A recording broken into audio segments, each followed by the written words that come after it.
Hey everyone, this is S.M. Pratt, and today we're going to talk about liquidity. Liquidity has become a very common term in collectibles, and for good reason. Whenever you have increased demand for a limited item, naturally that's going to yield increased liquidity. So you're probably asking, what does liquidity mean? In short, it's the ease in which you can exchange an asset into cash. Some quick examples of liquid assets are going to be stocks, bonds, the other side of the fence, illiquid assets, something like real estate, collectibles, you guessed it, your Pokemon cards are technically not liquid. But don't worry, we're not only going to discuss the idea of liquidity, what makes something liquid, but more importantly, why it's ultimately negligible, why I think liquidity is somewhat of a boomer term. I think society at large and everything has become so much more instant and liquid today than it was 10, 20, and 50 years ago. So a good starting point is the fabled first to market era in 2008. If I tried to sell this Charizard back then, not only would it earn a lower price, but it'd be a lot more difficult. Simply put, it would be less liquid back then than today. Where if I put this up on eBay now, it'd probably sell at market within 24 hours. Especially if I go 5% under market, it'll probably be gone in less than an hour. So why is that? How can the same exact item over 10 years become more liquid? It puts into focus as not just about the item itself. It's more about, again, that analysis, the variables behind it. So in general, if we go back to 2008, I wasn't here talking to you into a camera. Instagram didn't exist. A lot of these platforms weren't there that we consider a staple today. Things are much more instant today, and that's what liquidity is ultimately about. The instant transactional aspect of moving an asset into cash. Back in the 50s, it was probably impressive to sell stock immediately, to sell a bond immediately, but that's everything now. I could sell pretty much any established anything pretty fast. And more importantly, there's a core cocktail of variables that make something liquid. That combination of increased demand for a limited item is why you have liquidity. So if we take it out of collectibles, let's go to urban real estate. Let's go to New York, San Francisco, San Diego, pick your poison. If you look at those areas, you have that same mixture of high demand for a limited area. You literally and figuratively have limited real estate. So therefore, prices tend to increase. People sell above asking because there is so much demand going into a concentrated area. Where if you contrast that with the beautiful Midwest, places where you can buy nice grandma houses at a fair price or a reasonable price, that is because the ratio there is more even. The supply demand is more flat. Now, collectibles are usually that combination of something that is limited with a certain amount of demand. That's where we are today. All of this stuff is finite. All these Charizards, Master Scrolls, Pika Rings, whatever it is, these are all finite items. So therefore, when you have that combination of something that's finite with demand, that's going to yield increased liquidity. So now that you understand what liquidity is, how it works, here is why it is ultimately negligible. Liquidity only matters if you need to sell. And even then, it still really doesn't matter that much. What I hear from people are, I want to buy items I could sell immediately in case of emergency. I understand that. But when you're in that situation of emergency, your collectible cardboard isn't going to be the thing that's going to bail you out. If you're in a position where you are so just dire straits that you need to sell your Charizards to pay the bills, you have much bigger fish to fry than the Magikarps in your collection. You're in a situation where you desperately need income, capital, or something. This is just a band-aid for the scenario that you're in. So ultimately, that liquidity element is just a band-aid. It's temporary. Again, there's a value to it, but it's ultimately negligible. More importantly, a lot of people really miss the boat on what is truly liquid in this hobby. One of my favorite memes that I absolutely love, I can't get enough of it, I can't get my fill on it when I see it. I don't collect trophy cards because they aren't liquid. Love it. It's one of my favorite memes in this hobby. So I have these two Master Scrolls here for a reason. They symbolize each auction that happened recently. Auctions are basically what create a more liquid asset in collectibles. You can just put it out there, literally liquidating your item. That's what happened with these two PSA 10 Master Scrolls. And both of them sold for above $6,000. So that means at the end of the day, their liquid price is going to be $6K right now. Where if you had something like this, because it's so rare, typically what you do is you put it at a higher price and you wait for that premium. You're patient for that new market premium or whatever it is, because you're probably not going to get that again. But the point from this is that this liquid price at $6K is more than all these Charizards combined. This here is the poster child, ironically, the most liquid card, or one of the most liquid cards of Pokemon is a fire type, but this is the poster child for liquidity in the hobby.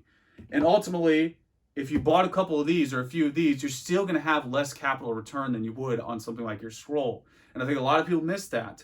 They don't understand that a lot of these cards are exceptionally rare, artwork that's one of one or that's very limited. Things like that are usually held at that market premium because they are so exceptional. But if you just come down even 10, 20, 30% market, it's still selling above 99% of more liquid items. So that's always the thing, or an angle or perspective that I think people miss, is that when people say, oh, well, this isn't as liquid as that, ultimately you're splitting hairs, because under this umbrella, if you're going to throw out the word liquidity and collectibles, they aren't technically liquid in that traditional boomer sense. Something else to talk about collectibles is that not only are they more liquid because of society at large, they're more liquid because of the internal market activity. So you have places like PWCC who are explicitly saying we're trying to make collectibles a more liquid asset.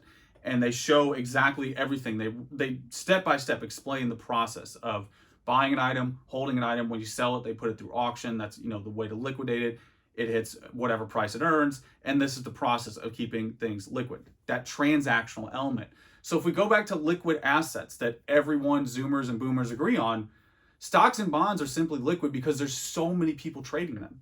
That's what it is at the end of the day. You can look at this as a Charizard stock, a Charizard bond. It's just a physical asset. And that's really all stocks and bonds are. Sure, I understand the nuance of they are share of a company that produces something, et cetera, et cetera. I understand all that.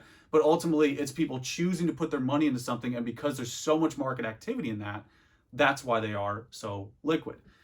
So that's what you see now in collectibles. That's what you see with like sneakers and all these other markets that are emerging, where you have video games and all these other items that people just looked at as a consumer product that have become some type of collectible, some type of asset, because there's interest for them, they're limited, there's demand.